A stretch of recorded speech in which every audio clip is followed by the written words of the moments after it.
Pete Parker looks out from a portrait at the age of 4. There is nothing in his expression, nothing in his face, or even in his later pictures that would suggest to you the tragedy to come in Pete Parker's life. By the time this picture was taken, a fatal disease was taking hold of him. And here, into his second marriage, profiled in the Chattanooga Times as a successful businessman, Pete's face still gives no clue. Seeing him at work today, you wouldn't know a disease destroyed his life. To put it nicely, I'm an alcoholic. To put it bluntly, I'm a drunk. I wound up in jail. I'd never been in jail, and my wife divorced me, and my employer fired me, and I either had to get well or die. Pete decided he couldn't drink anything stronger than lemonade, and how he came to that decision is a horrifying but all too common story. Alcoholism is the nation's #2 health problem. Claire is Pete's third wife. I think it's very difficult to find a person whose life has not been materially damaged by alcohol, by someone else's drinking problem or their own drinking problem. It's not how much, when, where, or how often you drink that makes you an alcoholic. The real question is, what happens when you drink? If it causes you problems and you don't stop drinking, you're an alcoholic. And it took 22 years of drinking problems for Pete Parker to admit it. For years and years and years, right up till that last drink, I blamed it on everything else. I said my problems is why I'm drinking. And the fact is that the drinking was causing the problems. A lot of people don't understand how something like drinking can be considered a disease. But in addition to the physical addiction, alcoholism is a sickness of behavior, and experts can predict exactly what will happen if it's not treated. It'll get worse and worse, and it'll lead to death. 1 out of 36 alcoholics get sober, and the other 35 just die. Alcohol was the most important thing in Pete's life. He would drink until he passed out after everyone else had gone to bed. He would go to parties with bottles in every pocket. I would go fix me a highball, and while I was fixing it, I'd drink a big slug right out of the bottle. And then I'd watch your glass, and as soon as I could find an excuse to go fix you a drink, I'd have another slug. That's not social drinking. And I would find a reason to go to Atlanta, and I'd go down there and do some business, and then I would go to the hotel with a big bottle and do some serious drinking. And drink until I passed out, by myself. He almost died in an auto accident coming back from Atlanta once, and his home life was miserable. Yeah, I had been drinking all afternoon when I arrived. This was taken by Olin Mills.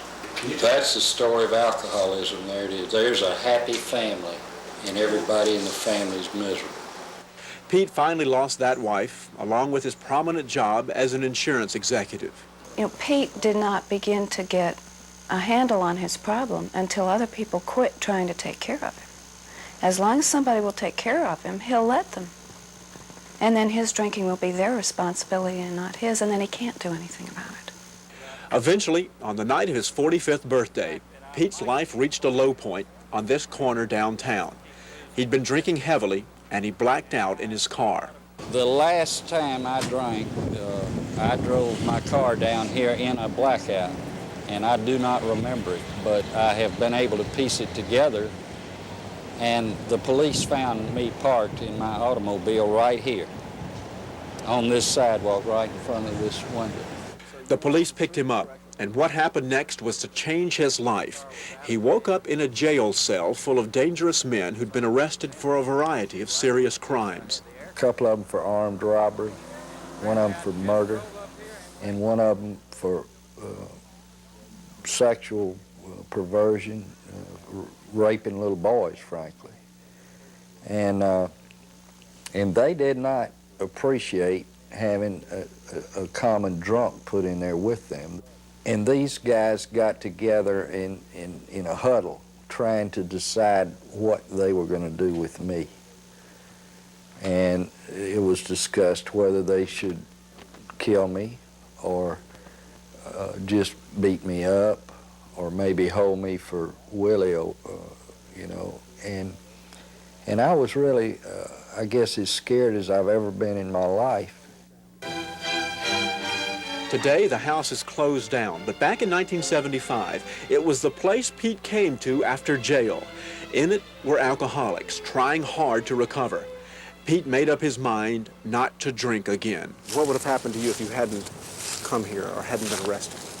I think that if I hadn't done that, I would have continued to drink, and if I'd continued to drink, there's no question in my mind I'd be dead. At first place, I think I would have committed suicide pretty shortly.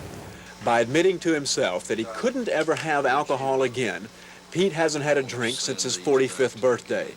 But it's not been easy. Alcohol is hard to avoid in our society. In fact, his office now is located behind a liquor store. And what Pete does at work is help large companies identify and treat alcohol problems with their employees. I made a deal with Charles that if he was unable to go comfortably for a period of 6 months without drinking, that he would call me. And at home, Pete is happier than he's ever been. His wife understands his problem. Claire, too, is an alcoholic. His sobriety is his business, and my sobriety is mine, and we made a deal right early in our marriage that you don't stick your fingers in my staying sober, and I don't stick my fingers in yours. Because otherwise, he'd be keeping me sober, and I'd be keeping him sober, and we'd probably both be drinking. My desire and my plan is to never drink again, but I'm not going to predict that. I'm going to stay sober today.